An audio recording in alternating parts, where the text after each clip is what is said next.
In life, we often make quick decisions. We think only our way is right. We think if someone has a different opinion, then it must be wrong. But the truth is every problem in life can have many solutions. So if we call someone wrong without understanding, or if we ignore their words, then it becomes the biggest obstacle in our own learning. In today's story, we will see how a little girl with her simple answer teaches us to think differently. She helps us understand that another person's point of view may not be wrong. So let's listen carefully to this story because inside it there is a priceless lesson for life. Once upon a time there was a small, beautiful village. In that village lived a girl named Emily. Emily was very lively and cheerful. She spent her days playing with friends. With her small backpack on her shoulder filled with books and notebooks, she went to school every day. Music. Emily loved going to school, but she had a big problem with one subject, math. Whenever she tried to do math, she got confused. Even small additions and subtractions under 10 made her count on her fingers. Music. At her age, this was normal.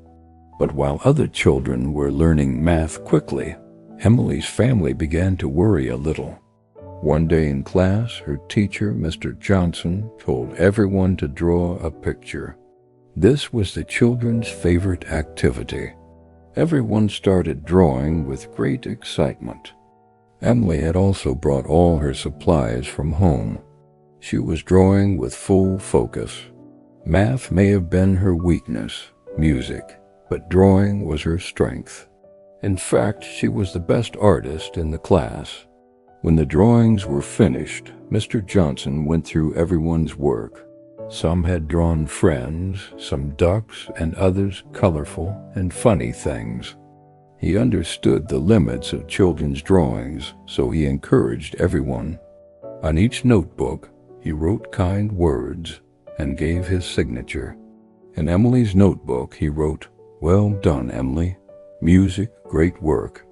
Your picture is really beautiful." Seeing those words, Emily's heart filled with joy. She thought to herself, music, if she showed this drawing to her mother, how happy she would be. As soon as class ended, all the children ran outside. Some went to the canteen. Some went to play. Emily had brought her lunch, but she didn't like eating alone, so she joined her friends. While they were ordering food at the canteen, her problem appeared again. Emily struggled to calculate, and one of her friends had to help her. Slowly, everyone came to know that Emily was very weak in math. Later, math class began. Mr. Johnson was teaching a very simple addition. He took 3 apples from his table and asked the children, "All right, kids, imagine I give you 1 apple, then another, and then 1 more. Tell me, how many apples will that be in total?" All the students answered together. But when it was Emily's turn, she started counting on her fingers. After a while, with confidence and a smile, she said, "5, sir." Mr. Johnson was a very patient man.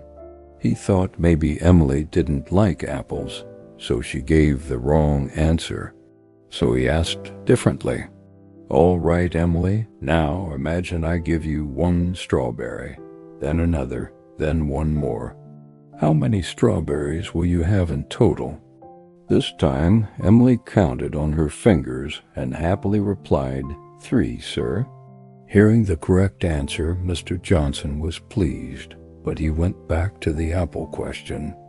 "Now, count the apples again. I give you 1 apple, then another, then 1 more. How many apples in total?" Saying this, he placed the apples in Emily's hand one by one. Emily, without hesitation, replied very simply for sir. This time, Mr. Johnson's patience started to fade. He raised his voice a little and said, "You can count strawberries correctly, but why not apples? Music only gave you 3 apples. Why do you keep saying 4? Emily shrank back a little in fear. In a soft voice, she said, "Because I already have 1 apple in my backpack, sir." Mr. Johnson was surprised at her answer. He realized the problem wasn't as simple as it seemed. The student he thought was wrong wasn't entirely wrong after all. My friends, the same thing happens in our lives too. Many times we think we are right, but someone else's different opinion may not be completely wrong. Yes, 5 plus 5 equals 10. That's correct. But 6 plus 4 or 3 plus 7 also make 10, don't they? So never think that only your way is right. In this world, there are many paths, many reasons, and music, many perspectives. So before judging someone, listen carefully to what they have to say. Music. If you enjoyed this story, don't forget to like, share, and comment. Your one comment will encourage me to create even better stories. Music. Thank you, everyone. We'll meet again with a new